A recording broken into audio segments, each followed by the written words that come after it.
I think skateboarding has kind of always been there for me once I found it. When you land a trick or you keep trying a trick and you land it, or even the excitement of going to skate someplace new or any of those things, it's like when you're skateboarding you kind of forget about everything else. One of those peaceful moments where you're just having fun on a skateboard. I feel the same way about skateboarding now as when I was younger.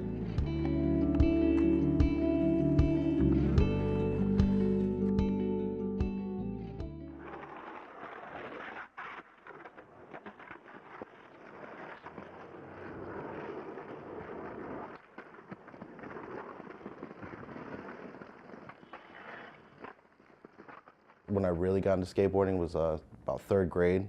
We'd bring our boards to school or, meet up around where we lived afterwards and kind of skate around. It wasn't necessarily accepted. Skateboarding has come a long way since, the mid-90s when I started skateboarding.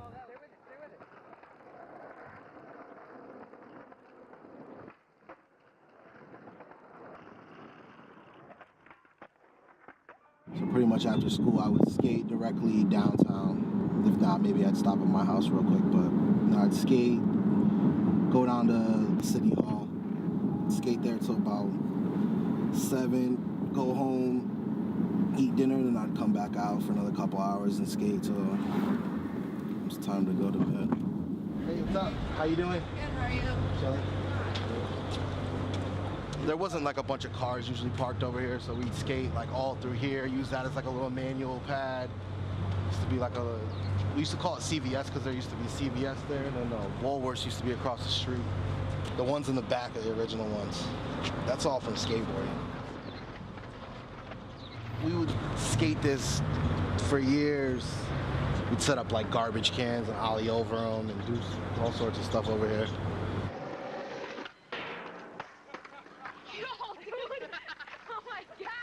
You look at this spot and you're like, whatever, it's not like a spot to skateboard at, but this was where we were at every single day, skateboarding. The fact that there was so many people, that would just come and skate here all the time, it was awesome, We made do with what we had. I mean, that's City Hall, so, you look back at it and you're like, we were right up in the mix, letting them know that we needed a spot to skate.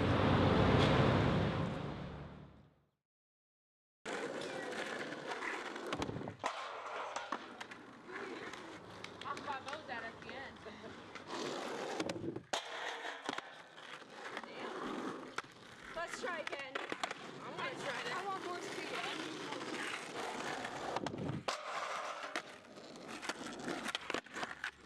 They started skateboarding, actually, they played around with it when they were little. They did t-ball and baseball and soccer and football for one season, and they were never really, Ben liked baseball, but Andrew never really loved being on a team. I think anytime he would do something wrong, he felt that he was responsible for the success or the failure of the team or the game. With skateboarding, it's him alone, and so he can let go of the failures and try again and try again and try again until you succeed, and there isn't really comment or disappointment from somebody else. The thing I like about skateboarding has to be like the rush of feelings, I guess, that you get when you land a new trick, and like you can brag about it to your friends and stuff. I nailed it. I know that they like to go to skate in places that they're probably not supposed to. It's just so tempting, And I tell them that, this is somebody else's property and there is damage that can be done. Getting kicked out of spots, sometimes they call the police and you get talked to. On the Cornell campus, we don't allow skateboarding on the property. We do allow people to ride skateboards in the roadways and on sidewalks as long as they follow the posted signs and obey New York state laws. So when the skateboarders use their boards on some of the masonry, stonework, it damages the stonework and creates thousands of dollars of damage to replace some of these pieces. We work at an educational institution. We want to do the education first, and that's where we start with almost all of our interactions. And it's usually the person we're talking to that drives where the conversation goes from there. I think in Ithaca, skateboarding was technically illegal, just like a lot of places, you know, all over the world. And after a while, Mayor Cohen at the time, he approached us and said, you know what, we'll give you this little bit of space over here, and you guys can put ramps, you guys can do, you know, whatever. We had rails, ramps, quarter pipes, wedge ramps, little kickers. This probably lasted for maybe about 2 years. But you could see though too, it's kind of on the outskirts. You know, it's still in town, but it's like they still put us over here. You know what I mean? Which at the time we were grateful for. Mayor Cohen was a cool dude. He was very supportive of skateboarding and like looking out and stuff like that, which I'm super appreciative of.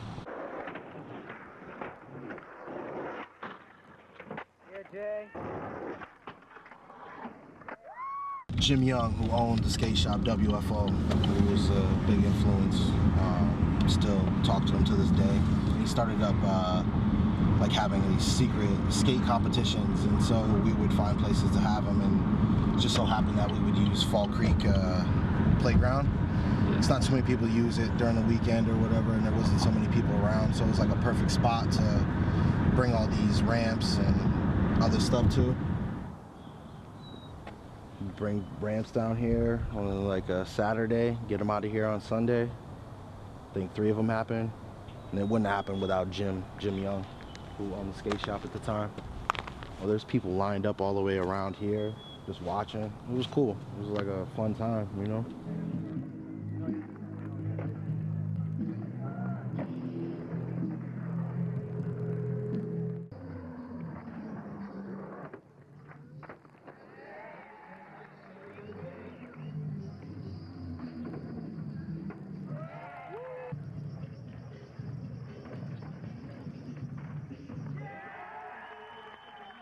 Why secret? Because we didn't have permission. Oh. We had no permission, so it had to be secret. This is when skateboarding wasn't, you know, popular. It wasn't huge. People weren't really into it. Maybe in hindsight we could have got permission, but then it's like all the legality of like, what if somebody falls? What if somebody wants to sue? Everybody did it like that because there was no red tape. It was just like all free to go.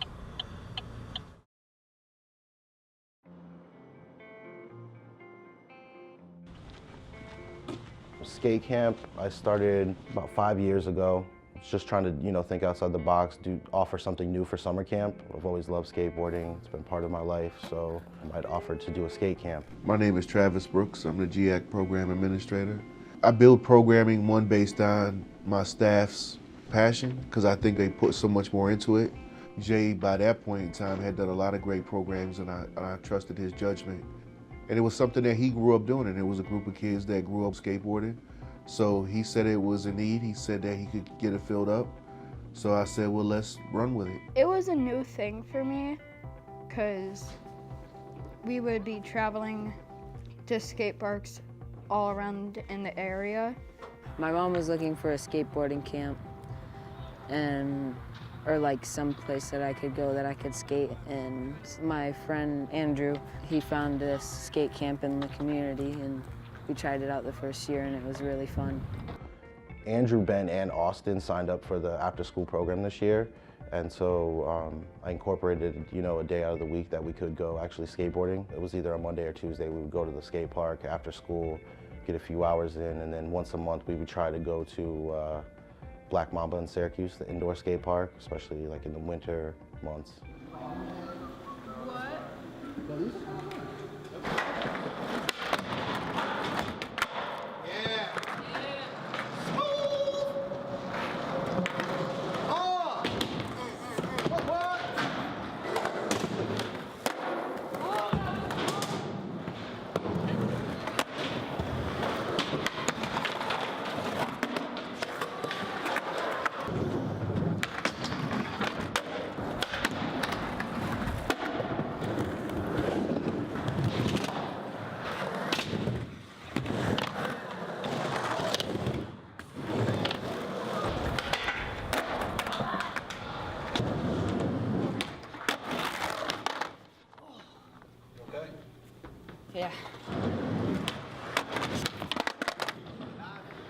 My foot was a little off.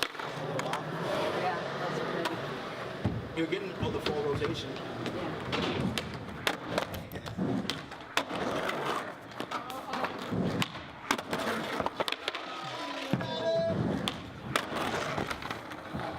That lasts like 5 degrees, and on this floor it's so slippery. If you don't land perfectly, you know it's Yep. You got it. You got it.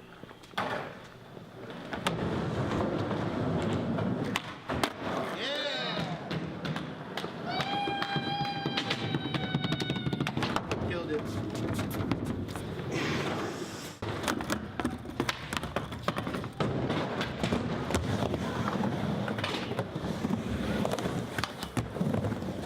It's nice to see. I've been working with the same group forever, and now I'm starting to notice like how they're starting to grow as skaters and stuff like that. I'm starting to see them like progress, and it's amazing, you know. Like they're all 3 different skateboarders too. Ben's more like a park ramp skater. Andrew is, you know, he likes to ollie gaps and do stuff like that. And Austin's always like grinding different things and learning the different variations of stuff. So they're all the same type of kid, but at the end of the day, they all have their own unique personalities.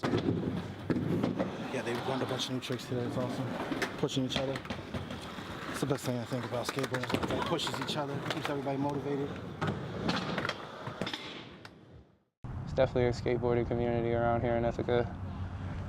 You know, Andrew, he owns the local skate shop, Homegrown. That place is awesome, man. Ever since I started skating, he's been helping me out. I'll show them some spots.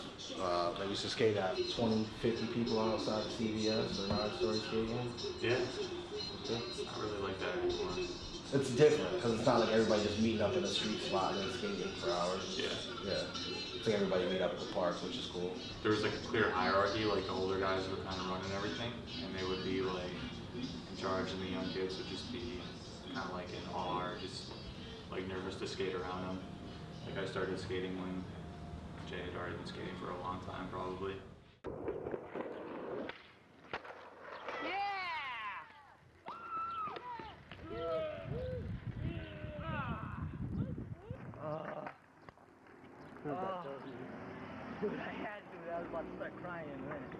You know, we didn't have any parks or anything like that, so I did most of my skateboarding on the street.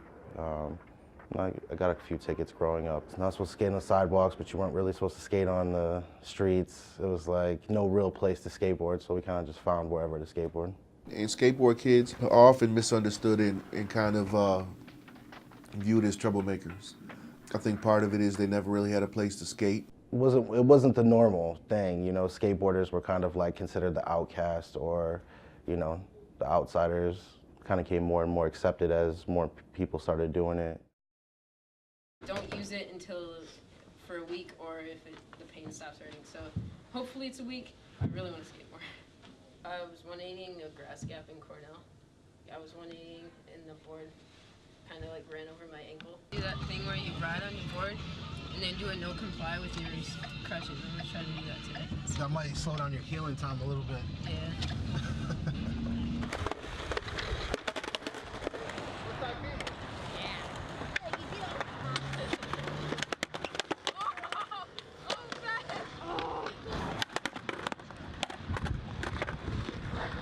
No doubt. In my mind, I'm 100% sure.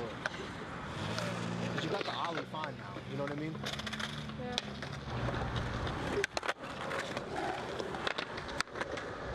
Yeah. It brings us together more, and we don't fight as much when we're skateboarding. Ooh, Ben, you're gonna get me killed. You're gonna mess me up, Ben. You're gonna kill yourself. Drive by. What? You can't hit it crippled. Yeah. You're not crippled. Yeah, I am. I push him maybe too hard, but I only push him to do tricks that I know he can do. Did you see me ollie that skirt? I did, but did you see this? Ooh, got him, blow my waist too. Now it's time to ollie down the roller. Actually, the stairs are bigger than the roller. No, they aren't. Jay is like amazing. He does like everything so cool, and he's there for me when I need help. He's really funny, and with like whatever you need, he helps you out. Jay is a godsend. I know, I'm probably Jay's biggest fan. He has been so impactful. I mean, just a really wonderful influence on the boys to be, not just good skaters, but good people, to believe in themselves and find solutions for problems. He doesn't treat them like they're kids and he's an adult. He treats them like they matter. Being able to actually be part of, skateboarding still, and being able to be around the kids and seeing them progress greatly over the last few years. So I can only imagine where they're going to be another 3-4 years.